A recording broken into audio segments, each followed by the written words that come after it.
The threats of the 21st century are the same as always. When assets are refocused on terrorism, they have to be taken from somewhere else. The FBI reassigned a huge proportion, over half of its agents, to work on terrorism rather than on crime. And that basically continues in various forms to the present day. A lot of police chiefs are arguing that there's been a rise of violent crime and other kind of crime in some areas, at least over the last few years. And a lot of police chiefs are saying that's because the FBI is spending so much time on these kinds of crimes, terrorism, rather than regular crimes, which are now a little bit less prosecuted. The federal government was changed to focus on all terrorism all the time. Before 9/11, there was no single department of government charged with protecting the homeland. So we undertook the most sweeping reorganization of the federal government since the start of the Cold War. We merged 22 different government organizations into a single department with a clear mission: secure America and protect the American people from future attacks. Having one single clear mission of protecting America from terrorist attacks works as long as that is America's only threat. Unfortunately, there are many other threats to America's safety.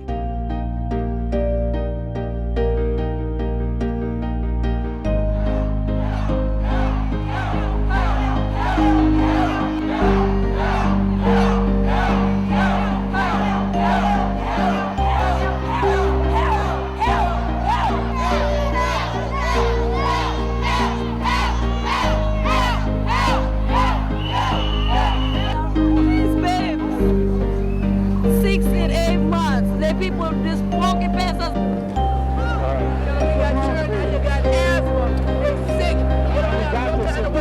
No food, no water, no nothing. Whatever we had, we been taking it. That's the only way we could survive. There's nobody in charge. The National Guard, the police, there is nobody. Somebody needs to come take charge and put organization and get these people to safety, to get them clothes, the basic things that they need to live from day to day.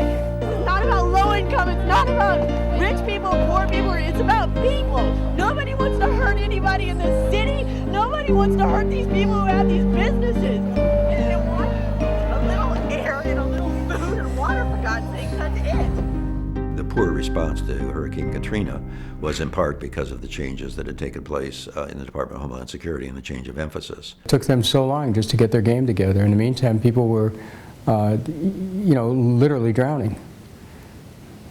The Department of Homeland Security cannot function in the way it's set up.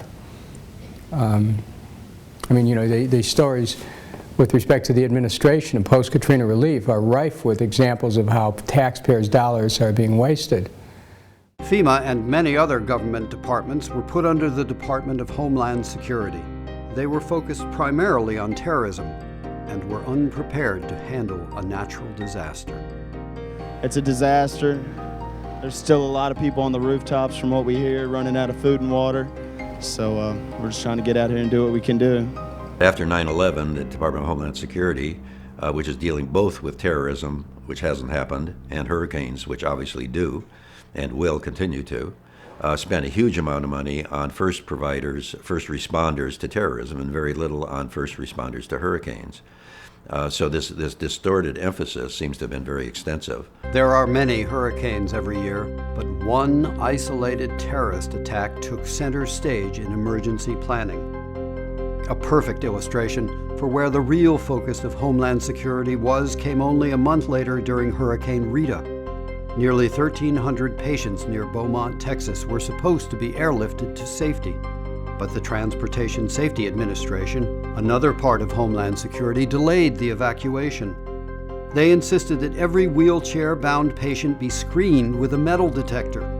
They were scared of the wrong thing.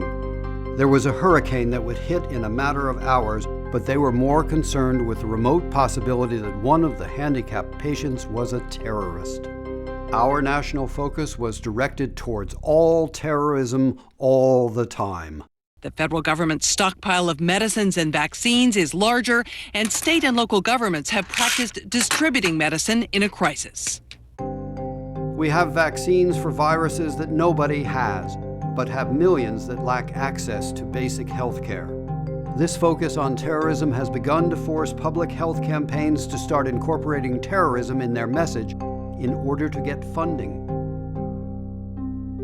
Organizations fighting AIDS in Africa had a hard time deciding which argument worked better in the age of terrorism. Should they point out the fact that AIDS killed far more people than terrorism, or that AIDS-ravaged countries are a breeding ground for terrorism? They went with the second. The only way they could get attention in a terrorism-obsessed culture was by invoking terror.